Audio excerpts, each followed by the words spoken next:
Si tu as envie de réussir sur Instagram et avoir une communauté active mais tu sais pas par où commencer ni comment faire, alors je vais te faire un résumé de tout ce que j'ai pu noter quand je suis passé de 0 à 70 000 abonnés en quelques mois sur cette plateforme. Donc voici les 5 étapes qui m'ont permis de passer de 0 à 70 000 abonnés sur Instagram. Enfin pas vraiment 0, c'était 273 et des bananes tu vois. Pour commencer, en 1, travaille ta direction artistique. C'est l'essence même de ta marque personnelle sur les réseaux sociaux. La direction artistique, c'est ce qui donne le ton, qui crée l'ambiance et qui attire l'œil. Sur Instagram, c'est encore plus crucial parce que c'est une plateforme visuelle par excellence. Quelles couleurs représenteront ta marque? Quel type de typographie tu vas utiliser pour communiquer? Comment est-ce que tu veux que tes abonnés et tes futurs abonnés se sentent lorsqu'ils vont visiter ton profil? Ces questions-là, c'est des questions essentielles pour avoir un feed cohérent et une direction artistique cohérente sur Instagram. Parce que si tu regardes les profils Instagram des personnes qui ont percé, tu remarqueras qu'ils ont tous une palette de couleurs et un style visuel cohérent qui les rendent reconnaissables immédiatement. Et n'hésite pas à regarder les comptes que tu aimes pour t'en inspirer en termes de direction artistique. Mais surtout ne les plagie pas et apporte ta propre personnalité à ta direction artistique. Ne deviens pas un copier-coller de ce qui existe déjà. Pour ça, fais des moodboards, va sur Pinterest, utilise les IA pour générer des images dans un style. Par exemple, ici j'ai des images style années 80 que j'ai générées grâce à l'intelligence artificielle et je peux clairement m'en inspirer pour développer ma direction artistique. Maintenant, si tu n'arrives pas à trouver une palette de couleurs cohérente qui s'accorde bien, bah sache que tu peux aller sur palettedecouleurs.net ou le site Adobe Color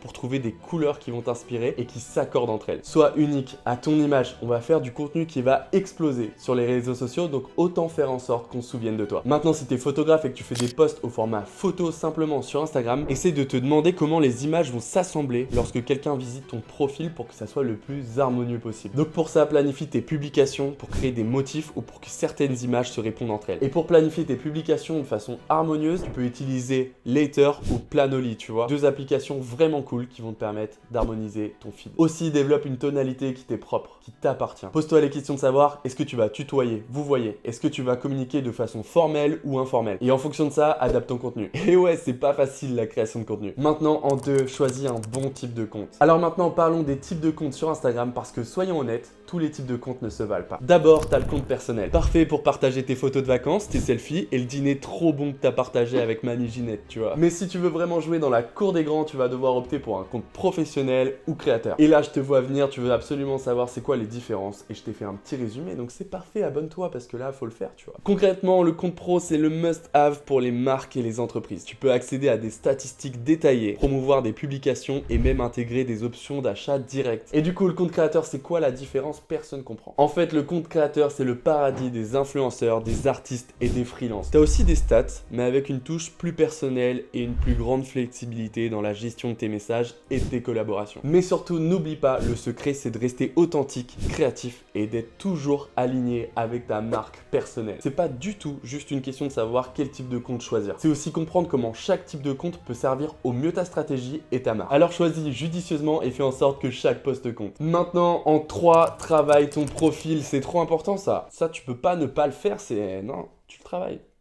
Il faut qu'on sache qui tu es ou quelle marque tu es, les services que tu proposes et en quoi ton compte est au-dessus du lot. Donc dans un premier temps, on va parler de ton nom d'utilisateur. L'idéal, c'est que ton nom soit clair et reflète ton activité ou ta marque. Tu te doutes bien que si ton nom sur Instagram c'est XXLVK45XX, ça va pas être clair et personne va te retrouver, tu vois. Après, si ta stratégie est orientée sur du personal branding, c'est-à-dire créer du contenu sur ta personne et qui tu es, tu peux simplement utiliser ton prénom et ton nom. Ou sinon, tu peux très bien utiliser le nom de ta boîte. Et évidemment, si tu veux te faire connaître en utilisant ton nom et en mettant en avant ton service, tu peux très bien utiliser... Mon Instagram, c'est Timothée, coach séduction.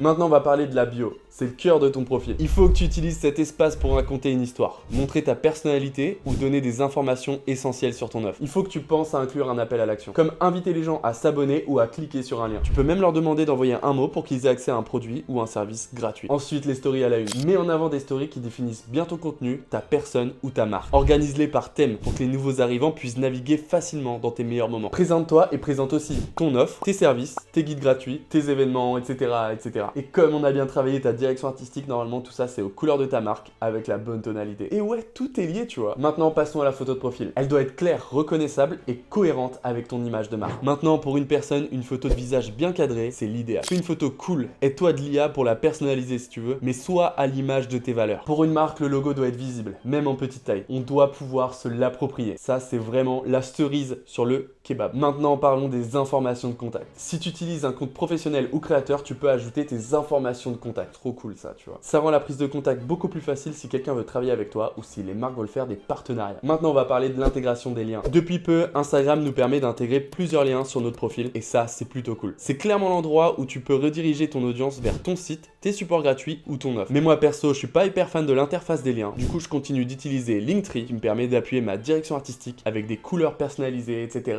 etc. Maintenant, on va parler de stratégie, à savoir la stratégie d'acquisition puis de conversion. Concrètement, quand tu crées du contenu sur les réseaux sociaux, si tu pars à l'aveugle, tu vas clairement pas du tout optimiser tes résultats. Donc, tu dois absolument adopter une stratégie de fond qui va te permettre de savoir où tu vas et comment tu y vas. Pour ça, dans un premier temps, tu vas définir ta cible. C'est absolument fondamental. Donc, tu dois te poser la question de savoir qui est-ce que tu veux atteindre avec ton contenu. Par exemple, les jeunes adultes passionnés de mode, les entrepreneurs en herbe, les amateurs de fitness. Plus ta cible est précise, mieux c'est. Et une fois que tu sais à qui tu t'adresses, tu vas pouvoir créer du contenu qui résonne avec eux. Et là, je suis sûr que tu vas me poser la question de savoir comment faire. Concrètement, tu as juste à rechercher. Regarde ce que ta cible aime, ce qu'elle commente, ce qu'elle suit. Tu dois comprendre ses besoins, ses désirs et ses problèmes. Ton contenu doit être la réponse à leurs questions, leur solution à leurs problèmes ou simplement quelque chose qui les divertit ou les inspire. Commence par créer un persona, c'est-à-dire un portrait détaillé de ton abonné idéal. Imagine vraiment une personne réelle. Quel âge a-t-elle? Quels sont ses intérêts, ses passions? Quelle est sa routine quotidienne? Quelles sont ses contraintes? Où trouve-t-elle ses informations? Mais là, tu vas me demander pourquoi faire ça. Tout simplement parce que ça va te permettre de personnaliser ton contenu, de le rendre plus pertinent et engageant pour les personnes qui te suivent, mais aussi pour les personnes qui vont te suivre. Ça va guider tes choix de sujets, ton style de communication et même les moments où tu publies. En connaissant intimement ton abonné type, tu crées un lien plus fort et plus authentique avec toute ta communauté. Parce que concrètement, si ta cible c'est des jeunes entrepreneurs, je pense pas que ça soit vraiment adapté de faire des vidéos de danse, tu vois. Donc maintenant, fais des vidéos au format vertical. C'est une vraie révolution dans le monde de la création de contenu. Et là, tu vas me dire encore pourquoi. Imaginons que tu commences sur Instagram ou sur TikTok avec 0 abonnés. Grâce au format vertical, tes chances de percer sont réelles. Même si tu as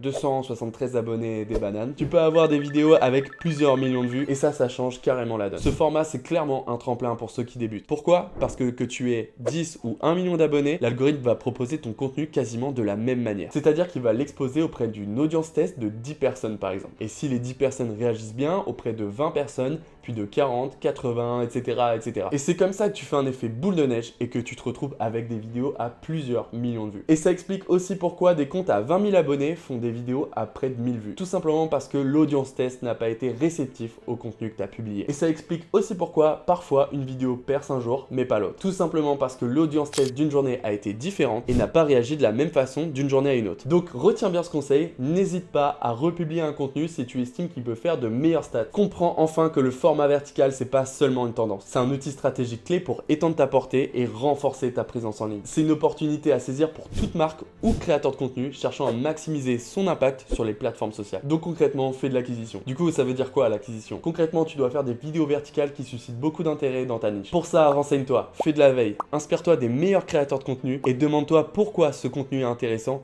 et comment je pourrais l'améliorer. Tu dois créer un effet waouh, soit par une astuce, soit par une actualité incroyable, tendance ou autre, etc., etc. Mais surtout, ne plagie pas. En plus d'être éthiquement moyen, c'est rarement bien apprécié par les créateurs originaux, tu vois. Apporte ta propre valeur par tes recherches, ton savoir. De toute façon, personne veut voir la même chose en boucle et l'algorithme, ça, il l'a bien compris, tu vois. En fait, il cherche simplement à garder les utilisateurs le plus longtemps possible sur l'application. Du coup, il va pas du tout te mettre en avant si tu fais du plagiat. Donc du coup, retiens qu'il faut que tu sois toi-même unique et que tu fasses du contenu qui sorte du lot. Mais si tu veux voir les contenus qui fonctionnent le mieux dans ta niche, au format vertical, tu peux aller sur TikTok, va dans la barre de recherche et rentre un mot-clé lié à ta niche. Puis clique sur les 3 petits points et va dans Filtre et trie le contenu par pertinence ou par nombre de j'aime. Et sélectionne une date de publication récente pour trouver des sujets chauds qui fonctionnent. Encore une fois, sans les plagier. Maintenant que tu sais qu'il faut faire de l'acquisition sur les réseaux sociaux au format vidéo, il faut que tu travailles ton hook, autrement dit ton accroche. C'est concrètement la première phrase que tu diras dans ta vidéo. Il faut qu'elle soit optimisée, claire, rapide et attrayante. Elle doit situer le contenu immédiatement. Donc fais des phrases simples qui incluent directement le sujet principal. Elle doit faire concrètement entre 7 et 12 mots. Et vu que je suis gentil, voici 10 exemples d'accroches vraiment cool à utiliser pour optimiser tes chances d'être viral. Maintenant qu'on sait comment faire de l'acquisition